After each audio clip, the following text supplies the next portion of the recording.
So, good morning, everyone. My name is Arafat, and I teach history on the textbook platform.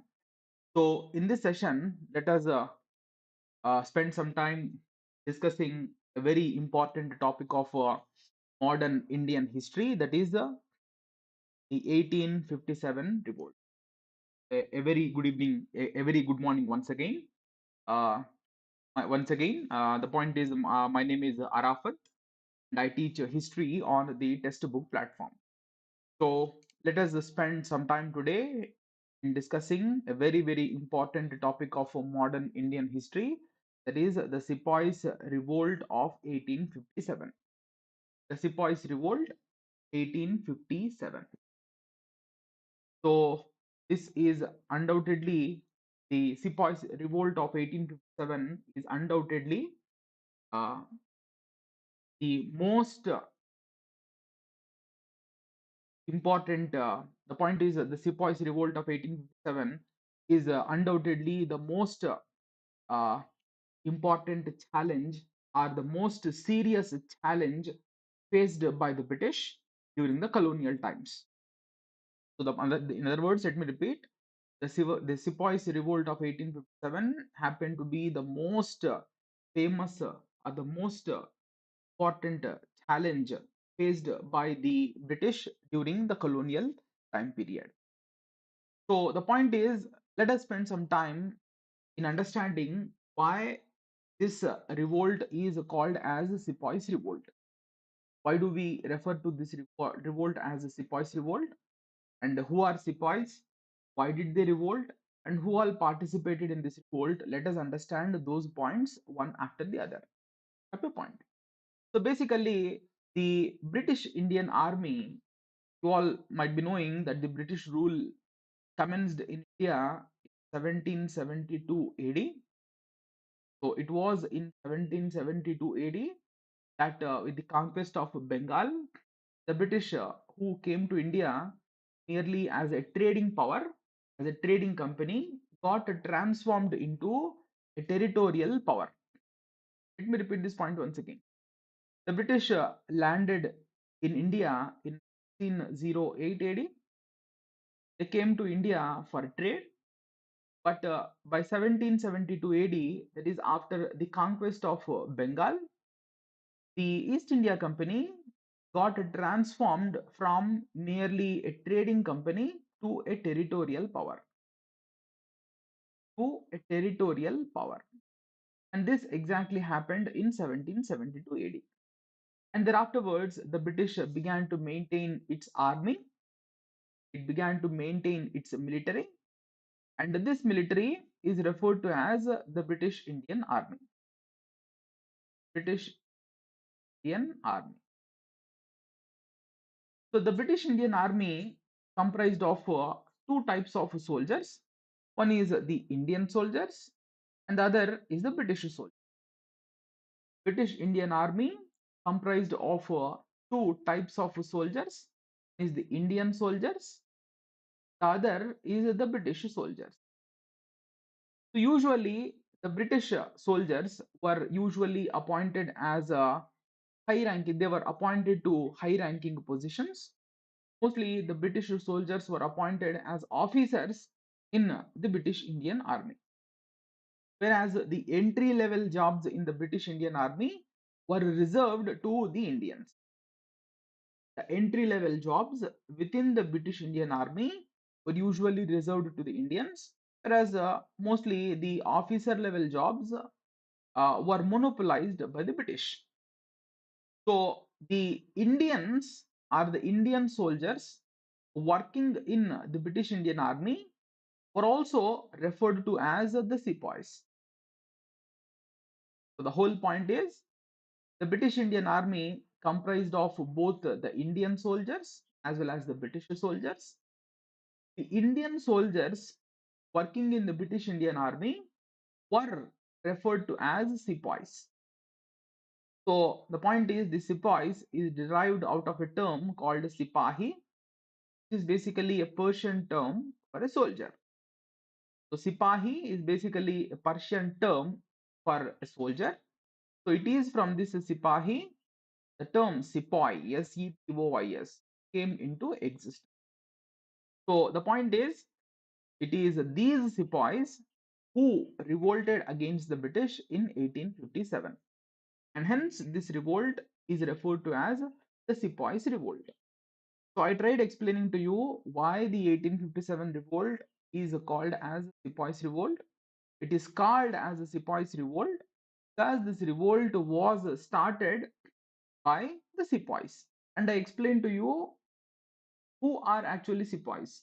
Basically, the Indians working in the British Indian Army were referred to as Sepoys. But the Sepoys was not a homogeneous group. The Sepoys was not a homogeneous group. The Sepoys comprised of Indians belonging to different backgrounds. So, for example, the Sepoys was a very heterogeneous group. It included within its ranks the Sikh Sepoys, Hindu Sepoys, the Muslim Sepoys, as well as the Gurkhas. Gurkhas. Gurkhas, these are the Nepalis who also joined the British Indian Army. That's the point. So the whole point is the Sepoys was a very heterogeneous group. It comprised of the Sikh Sepoys, it comprised of the Hindus, it comprised of the Muslims, it also comprised of the Gurkhas. So the Sepoys revolt was basically a revolt carried out by the Hindu plus Muslim Sepoys of the British Indian Army. Sepoys revolt of 1857 was basically the revolt carried out by the Hindu and Muslim Sepoys of the British Indian Army. That's the point. And hence, this revolt has become popular as the Sepoys revolt. But the point is, this revolt was initiated by the Sepoys. This revolt was started by the Sepoys. But this revolt was not confined to the Sepoys alone. The underlying point here is, undoubtedly, revolt was started by the Sepoys, but this revolt was not confined, it is not confined to the Sepoys alone. This revolt also saw the participation of the other sections of the Indian society. That's the point. This revolt of 1857 was not confined to the Sepoys alone. This revolt also saw the participation of the other sections of the society. Say for example, the kings participated in this revolt. The Zamindars, that is the large land lords, also participated in this revolt. Peasants, the common peasants participated in this revolt. The artisans, is the artisanal workers also participated in this revolt. The conservative Indians, they also participated in this revolt. So the whole point is, the 1857 revolt is called as a Sepoys revolt because this revolt was started by the Sepoys. But which Sepoys? The Hindu and the Muslim Sepoys. But this revolt was not confined to. Am I not audible? You can just confirm it to me. Am I not audible? Someone is complaining that my voice is not audible. Am I not audible? How about Mr. Pandey? Am I not audible? You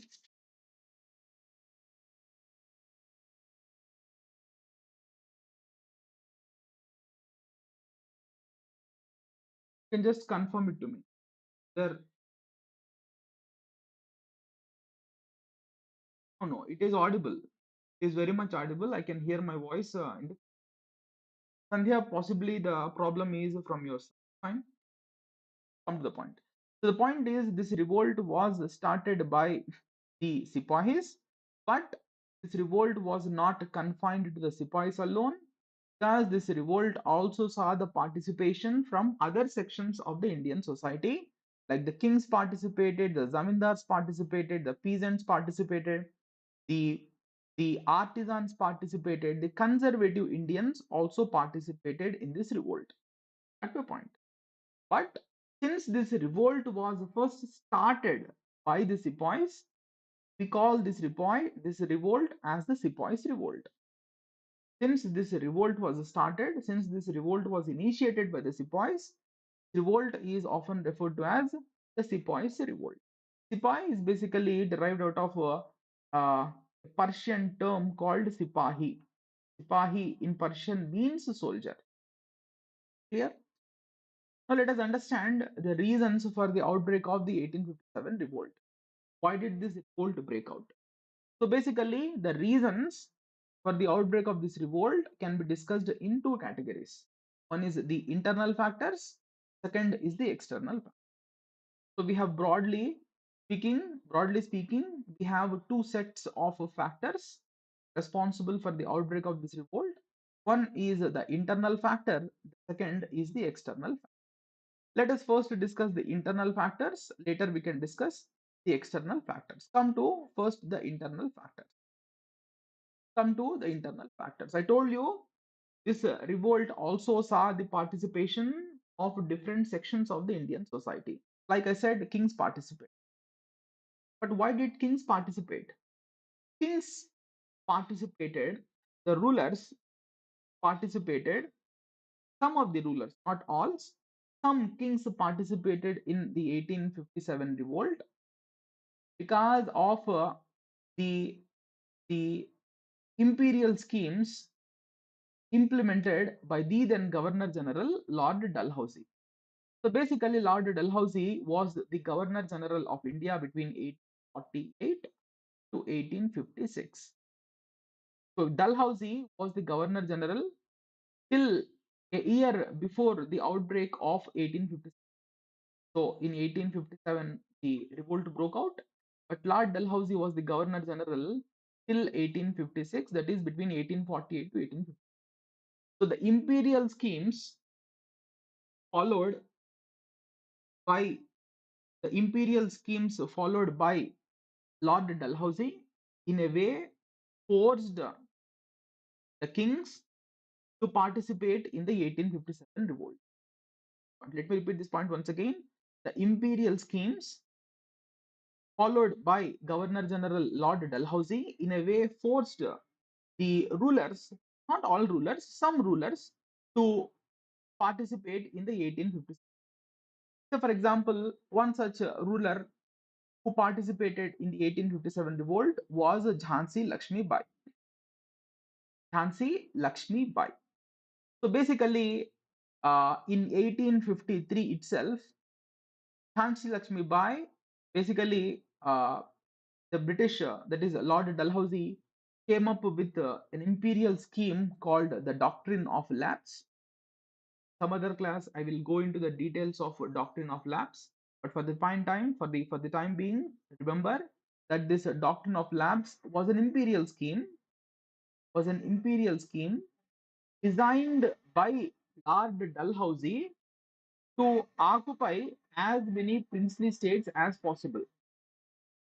So basically, this doctrine of lapse was an imperial scheme designed by Lord Dalhousie to occupy princely states. That's the point. I hope I am clear. So the whole point is, under this doctrine of lapse, the kingdom of Jhansi Lakshmibai was taken over by Lord Dalhousie. Basically, as a result of this doctrine of lapse, Jhansi Lakshmibai lost her kingdom. That made her rebel against the British when the revolt broke out in 1857. So the whole point which I'm trying to convey is, when the revolt broke out in 1857, immediately Jhansi Lakshmibai participated in this revolt. Then we have Begum Hazrat Mahal. This Begum Hazrat Mahal happened to be widow of Wajid Ali Shah. Wajid Ali Shah happened to be the ruler of a kingdom known as Awadh Kingdom, which is basically Uttar Pradesh based kingdom. So in 1856, Dalhousie came up with another imperial scheme called the Doctrine of Misgovernance. Let me repeat, this class is not about discussing the imperial schemes of the British. Some other class, I will go into the details of the various imperial schemes implemented by the British. But for the time being, do remember that Lord Dalhousie was an imperialist. He wanted to occupy as many princely states as possible. So, with that objective in mind, he began coming up with numerous imperial schemes. One such imperial scheme was the doctrine of lapse. So, under this imperial scheme, Rani Lakshmibai's kingdom was taken over by the British. And similarly, Dalhousie, the same Governor General, came up with another doctrine called doctrine of misgovernance. Another scheme called misgovernance. That is the doctrine of misgovernance. So, citing or under this pretext of the doctrine of misgovernance, the kingdom of Awadh was taken over by the British. Dalhousie basically annexed Awadh kingdom to the British Empire at a point. So, in the same year, unable to bear the loss of his kingdom, Wajid Ali Shah died broken-hearted. The king of Awadh, Wajid Ali Shah, died broken-hearted in the same year, that is in 1857. So the following year, that is in 1857, when the Sepoys revolt broke out, the widow of Wajid Ali Shah, by name Begum Hazrat Mahal, revolted against the she revolted against the British. Point. Similarly, we have one more ruler by name Nana Sahib. This Nana Sahib happened to be the son, particularly the adopted son of a Maratha ruler by name Bajirao II. So this Bajirao II happened to be the last Peshwa. So this Bajirao II was in power between 1796 to 1818. Bajirao II was the last Peshwa. He served as the last Peshwa between 1796 to 1818. So in 1818, Bajirao's kingdom was taken over by the British, and thereafterwards, Bajirao was paid pension by the British. Initially, the point is in 1818, the British took over the kingdom of Bajirao II, which is basically the Maratha kingdom. And from 1818 onwards, the British paid pension to Bajirao II. But after the death of Bajirao, the British initially paid pension to his adopted son by name Nana Sahib. So basically, Nana Sahib was the adopted son of Bajirao II. So after the death of Bajirao II, Nana Sahib was paid pension by the British. But yes, but the point is, after a while, doctrine of lapse was applied even to Nana Sahib. That is, the point is, Lord Dalhousie applied the doctrine of lapse even to Nana Sahib and stopped paying his pension. The pension payment to Nana Sahib was stopped by Dalhousie uh, after applying to him a doctrine known as a doctrine of lapse. So the whole point which I'm trying to convey is the the the rulers, some of the rulers was uh, greatly affected, negatively affected by the British imperial schemes, and therefore some of these rulers who got affected with the British imperial schemes revolted once Sepoys started the revolt in 1857. So the 1857 revolt was started by the Sepoys, but it was not confined to the Sepoys alone. It saw the participation of other sections of the society like the kings. Kings participated. Why did kings participate? Kings participated, I'm saying kings. When I say kings, I am only referring to some rulers. Some in the revolt because they were severely, very, very severely and seriously affected by the various British imperial schemes. That is reason number one. So far, we have completed discussing the reasons why the rulers, some of the rulers participated in the 1857 revolt. Come to the second individual, that is Zamindars. Zamindars also participated at the point. Not all Zamindars, some Zamindars participated in the 1857 revolt. Why? Because the point is, zamindars were required to pay taxes on time to the British.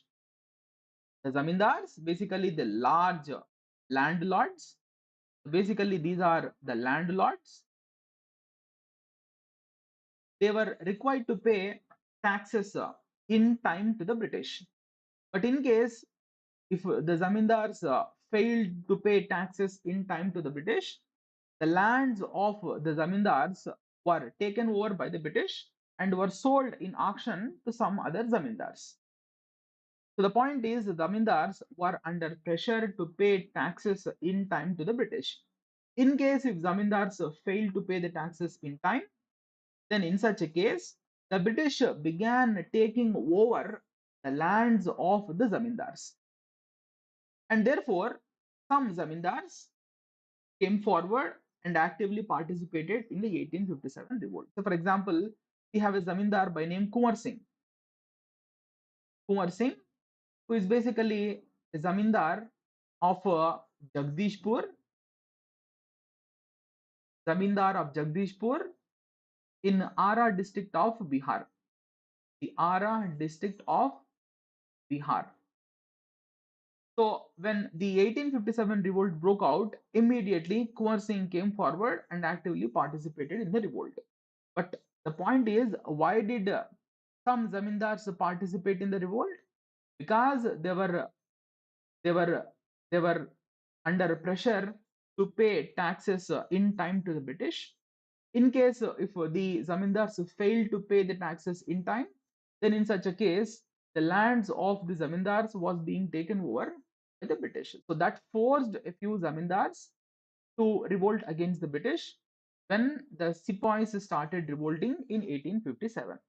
Now we have discussed why did the we have also addressed as to why the zamindars revolted against the British. Third, the peasants, the ordinary peasants, the common peasants, very actively participated in the 1857 revolt. They very actively participated in the 1857. Why? Because the point is, the peasants were under the burden of heavy taxation. The peasants were under the burden of heavy taxation. They were required to pay very high taxes to the British. Okay, point. So they really got fed up with the British rule. They were indeed waiting for an opportunity to revolt against the British. And when the sepoys revolted in 1857, immediately the peasants also came forward and started fighting against the British. So the point is, as soon as the sepoys started revolting in 1857, immediately the peasants, who by this time had got fed up with the British rule, came forward and actively started participating in the 1857. Reason? Because the point is, the British imposed very heavy taxes on them. The peasants were under the burden of heavy taxation. They were required to pay very high taxes to the British authorities. So therefore, that forced the peasants to participate in the 1857 revolt. How about artisans? This is the fourth community that participated in the 1857 revolt. How about artisans? Artisans had their share of problems. So basically, uh, India was one of the uh, manufacturing hubs of the world during the ancient and even during the medieval times. India is basically was a manufacturing hub, like how we have China in the present times, which manufactures almost everything. Back in those days, India was also a manufacturing hub alongside of China.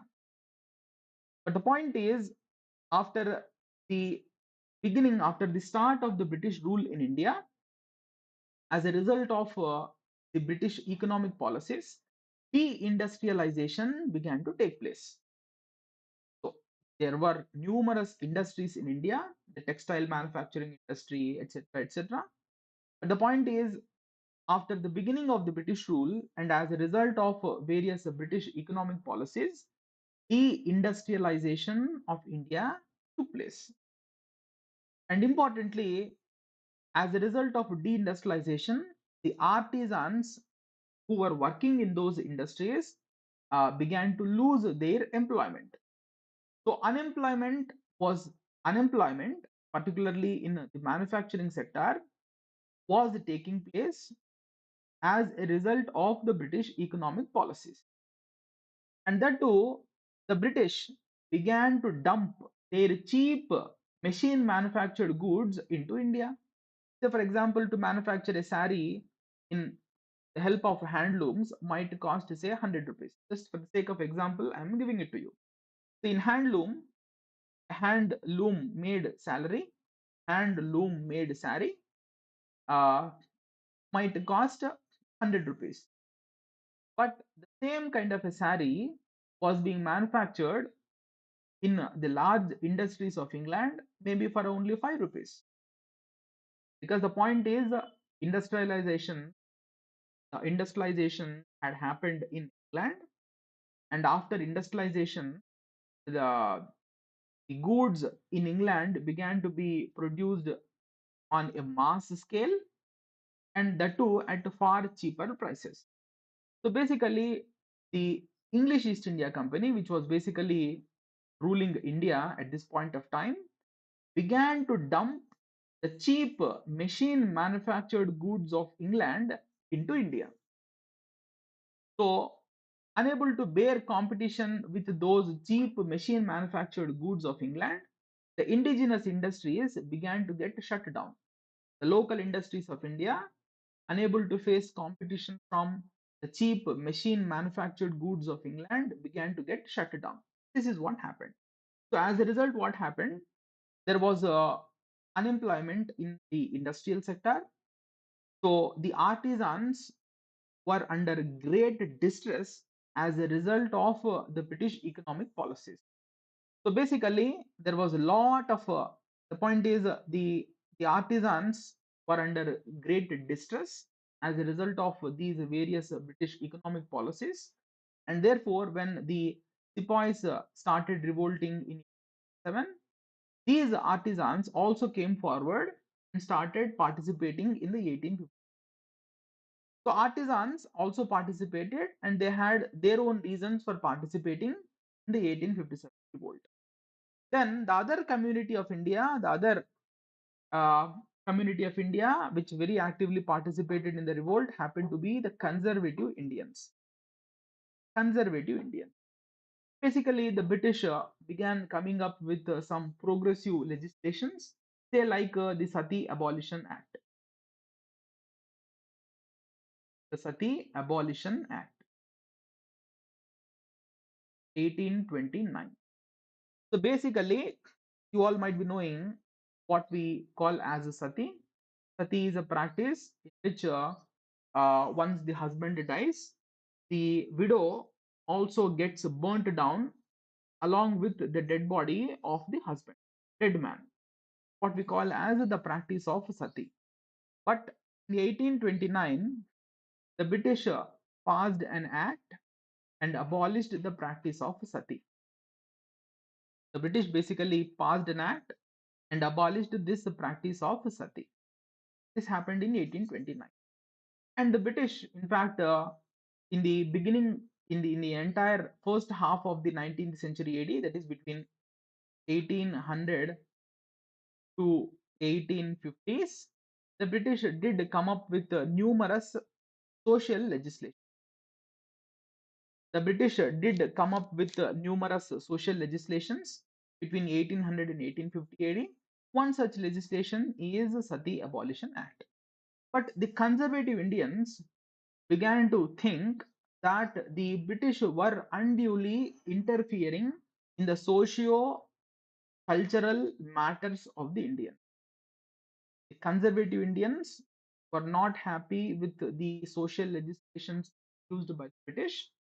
The conservative Indians began to think that the British were unduly interfering in socio cultural matters of the Indian.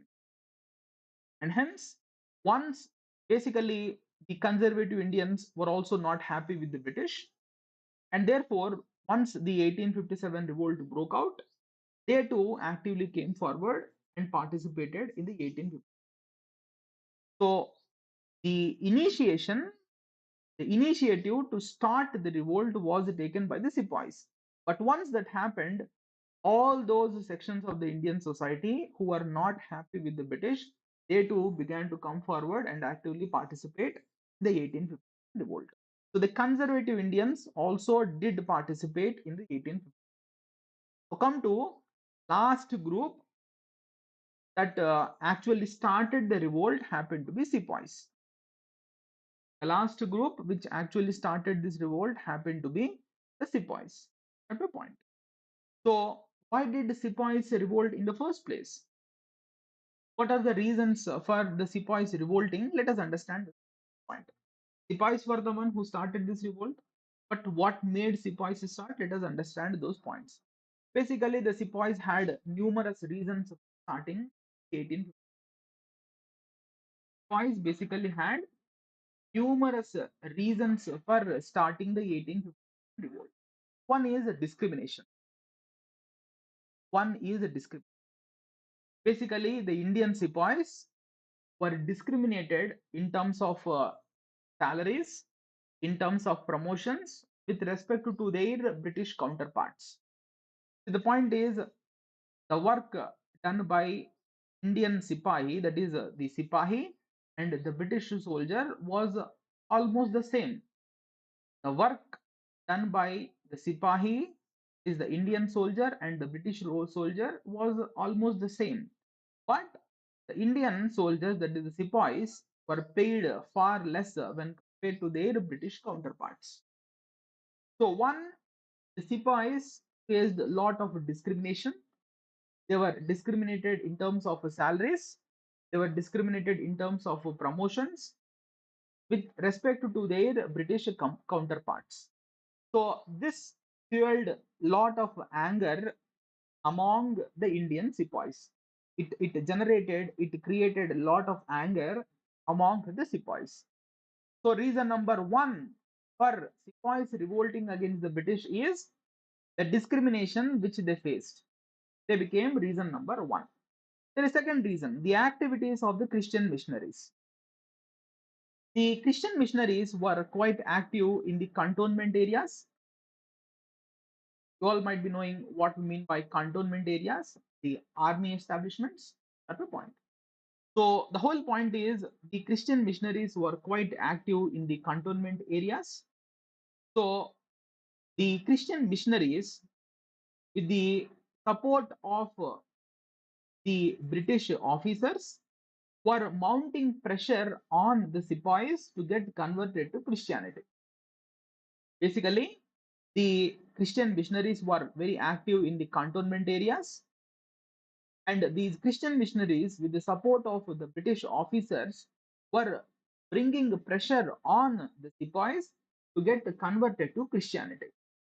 So this also began to create a lot of this also began to generate a lot of anger among the sepoys at a point. So basically, they were under duress, they were under pressure from the Christian missionaries to get converted to Christianity.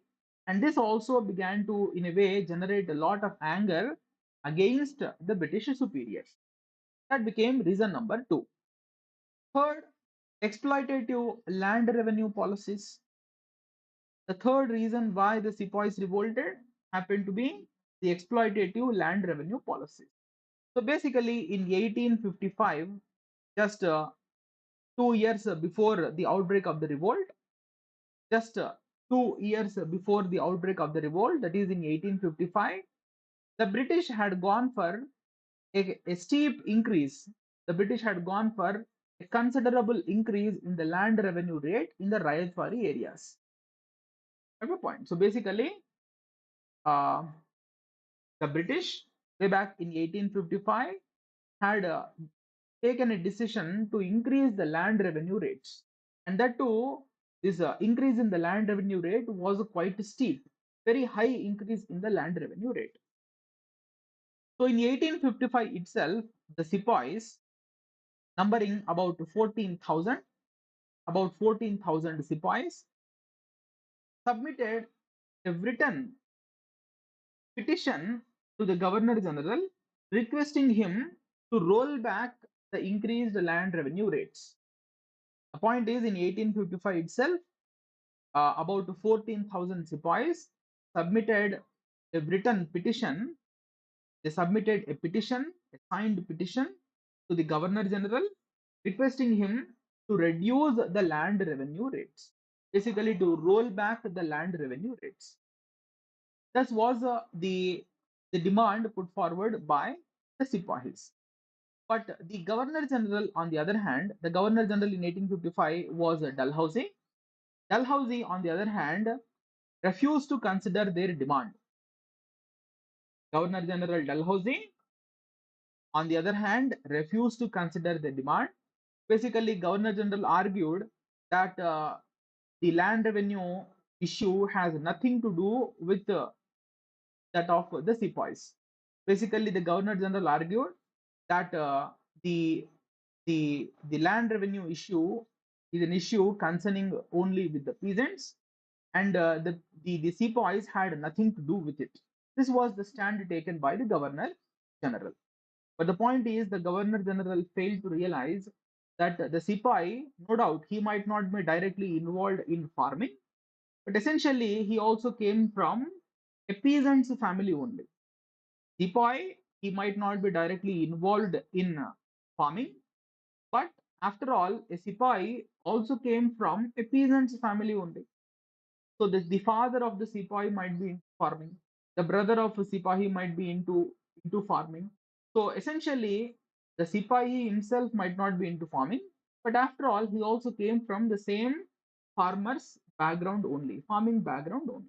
This point, Governor General could not realize. So basically, the steep increase in the land revenue rate in 1855 greatly angered the sepoys and became one of the reasons for the outbreak of the 1857 revolt. So the exploitative land revenue policy of the British is one more reason for the sepoys to revolt against the British. Then we have another reason, that is the religious sentiments of the Sipahis were also hurt. So a large number of the Sipahis also comprised the Hindus. Hindus were also in large numbers within the British Indian Army at a point. But the British uh, did not care the religious sentiments of the Hindus. Let me repeat this point once again. A large number of Hindus uh, were a part of the British Indian Army, but the British had no respect to the religious beliefs, the religious sentiments of the Hindus. At a point. So basically, the Hindus had a belief that the travel over the sea would lead to loss of caste permanently. You understand this point? The Hindus had a belief that the travel over the sea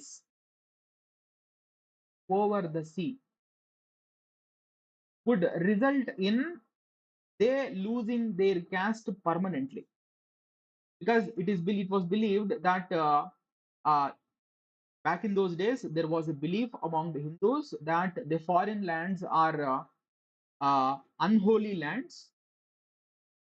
Back in those days, there was a belief among the Hindus that the foreign lands were impure and unholy lands, and therefore travel over the seas to reach such foreign lands would result in they losing their caste permanently. So therefore, most of the time, the Hindu Sipahis were okay with fighting within India, but they refused to go to other parts of the world to fight on behalf of the British. The whole point is the Hindu Sipahis were okay with fighting within India, but they were not okay with going to other parts of the world to fight on behalf of the British. But the British, in their quest to occupy other regions of the world, started invading other regions as well. So, for example, the British invaded and fought wars with Burma thrice. Burma is present day Myanmar. So basically, British invaded and fought wars with Burma thrice. The first happened to be what we call as the The first Anglo-Burmese War in 1824 to 1826. The second Anglo-Burmese War between 1852 to 1853. Take a look at the second one. This second Anglo-Burmese War happened just 2-3 years before to that of the 1857 revolt. And third Anglo-Burmese War in 1885. But to reach Burma, the soldiers were sent via the ships. Basically, the soldiers were not sent via the land route. That is, the Indian soldiers were not, that is, the Indian Sipahis were not sent via the land route. They were basically sent uh, to Burma via the ships or through the ships. But basically, I told you that the uh, Hindus, uh, uh, they had they had a belief that travel over the seas would result in they losing their caste, and therefore most of the time they refused to travel over the seas. But the British had absolutely no concerns for the sentiments of the Hindus. Despite opposition from the Hindu Sipahis, the British kept forcing Hindu Sipahis to travel all the way to Burma and fight on their behalf. And this also began to create a lot of discontentment among the Hindu Sipahis. The whole point is, when the British were not caring the religious sentiments of the Hindus began to feel discontented. The discontentment among the Hindu Sipahis against the British began to grow gradually. This is another important reason. So basically, the lack of respect to the religious sentiments of the Hindus became one more reason for the outbreak of the 1857 revolt. At the point. So take a look at another reason, that is the introduction of an act called General Enlistment Act, General Service Enlistment Act in 1856, created or increased discontentment among the Sipahis. You understand this point?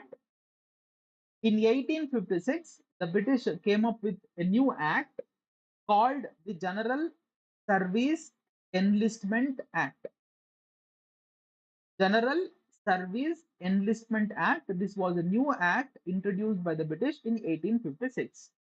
And this new act was introduced by Governor General Lord Canning.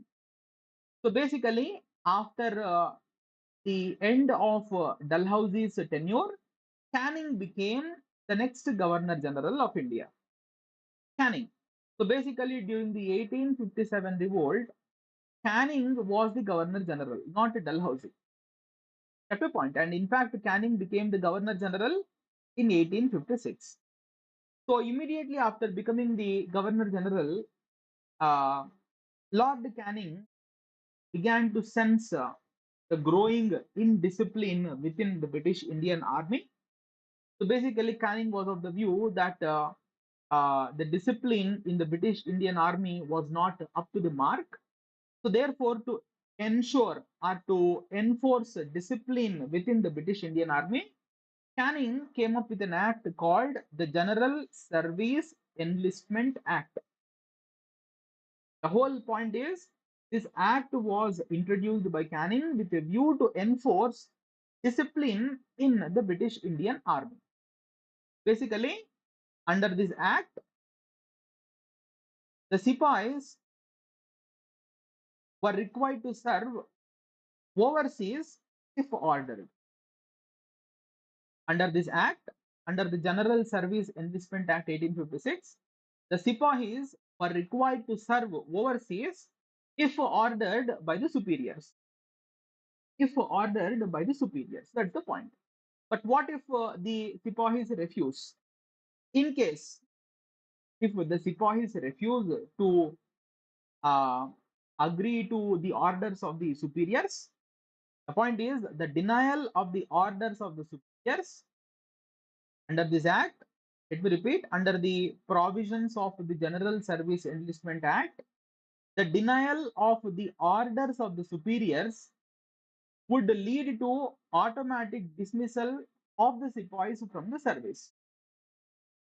Basically, the denial of the orders of the superiors, basically under this act, the denial of the orders of the superiors would lead to automatic termination from the service of the sepoys, would lead to automatic termination of the sepoys from the service. So if in case if the sepoy refuse to accept or agree to the orders passed by the superior, in such a case, such sipahis could be immediately terminated from the service. This was the provision that was mentioned in the General Service Enlistment Act 1856. So basically, this act created further discontentment. It created lot of frustration and discontentment among the sepoys. This became one more reason for the outbreak of 1857 revolt. I hope I am clear. So this act created a lot of frustration and discontentment among the sepoys. This became one more reason. Then come to the last reason, that is the controversy over Enfield rifles. The controversy over Enfield rifles. So basically, the British introduced advanced rifles of those days called Enfield rifles. So the British back in those days introduced the advanced rifles of the time called the Enfield rifles. This new advanced rifles were introduced in the British Indian Army. But the point is, uh, the cartridge, that is, in simple terms, you can call it as a bullet. The cartridge that is used in this Enfield rifle was rumored to have been greased with cow fat and fat.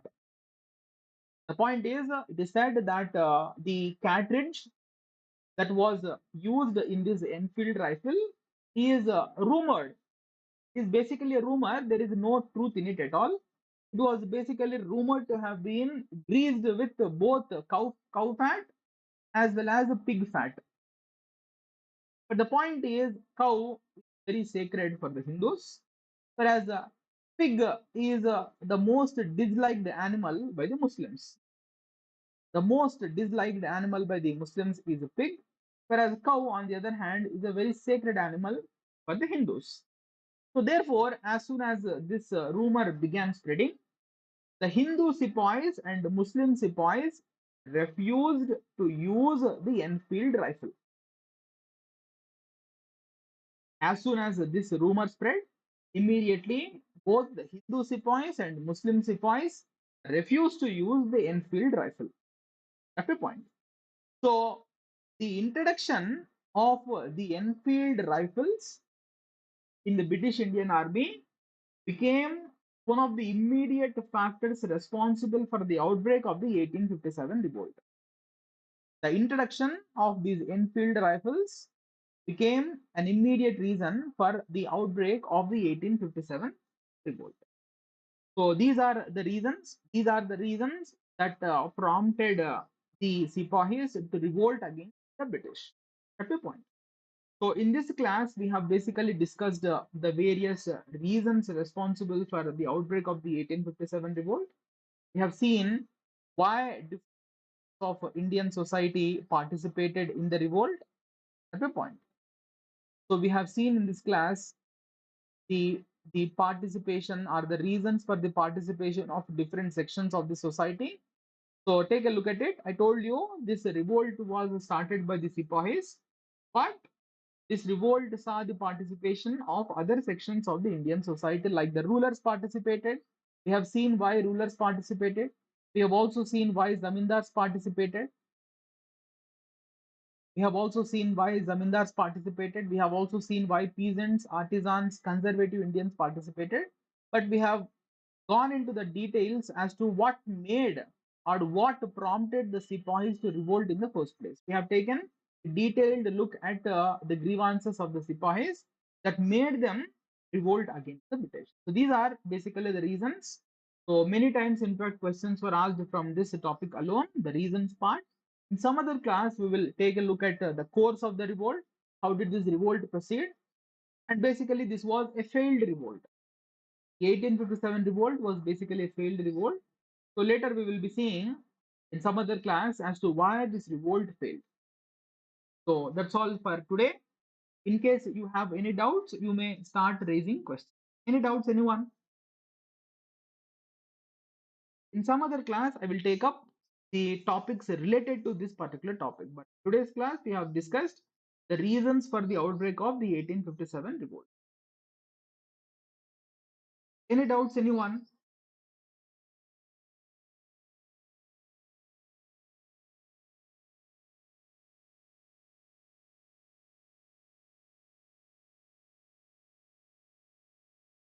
Fine. That's all for today. See you in the next class.